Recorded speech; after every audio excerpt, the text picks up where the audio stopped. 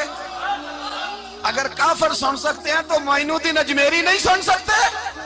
کہاں بیٹھ کے تو عقیدہ پڑھتا رہا ہے؟ اگر مشرکوں بے ایمانوں کا آواز آتی ہے تو کیا حضرت ابو ہریرہ اپنی قبر میں نہیں سنتے؟ غوث اعظم جیلانی نہیں سنتے؟ میرے اعلیٰ حضرت کا عقیدہ ہے، وہ فرماتے ہیں واللہ وہ سن لیں گے اور فریاد کو پہنچیں گے ہم۔ اتنا تو ہو کوئی فریاد کرے دل سے، اتنا تو ہو کوئی فریاد کرے دل سے۔ اور اگر کافر اور بے ایمان کنویں میں گرا سن سکتا ہے تو کیا آمنہ کا لال اپنے مزار میں نہیں سن سکتے؟ کہاں سے لوگ عقیدہ لے آتے ہیں؟ میرے نبی پاک نے فرمایا سنتے ہیں۔ سلام دیتے ہو جب قبرستان جاتے ہو؟ کیا کہتے ہو؟ سلام کس کو کہا جاتا ہے؟ اس کو کہا جاتا ہے جو وعلیکم السلام کہے، اس کو کہا جاتا ہے جو وعلیکم السلام کہے۔ او بھائی سنو، میرے رسول پاک سید عالم صلی اللہ تعالی علیہ وآلہ وسلم نے کہا دیکھا تم نے میرے رب کا وعدہ کتنا سچا ہے؟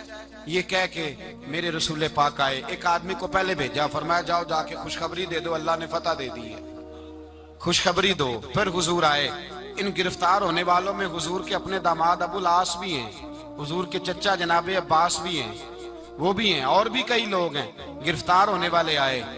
حضرت انس کہتے ہیں آدھی رات کا وقت تھا، جب ان کو لایا گیا نا گرفتار کرنے والوں کو مدینے، تو صحابہ کو غصہ ہی بڑا تھا، کس کس کے رسیاں باندھ دی۔ حضرت بلال کی ڈیوٹی تو ذرا زور زور سے باندھتے تھے، زور زور سے، ذرا تگڑی کر کے، بڑا ستایا تم لوگوں نے، زور زور سے۔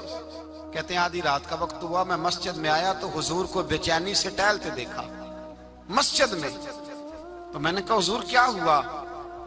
یہ سونے کا وقت تھا، آپ کے آرام کا، تھکے ہارے آئے تھے۔ تو حضور نے فرمایا تم نے رسیاں زور سے باندھ دی ہیں، وہ ہائے ہائے کرتے ہیں، مجھے نیند نہیں آتی۔ نیند حضور وہ دشمن ہے، وہ آپ کا دشمن ہے۔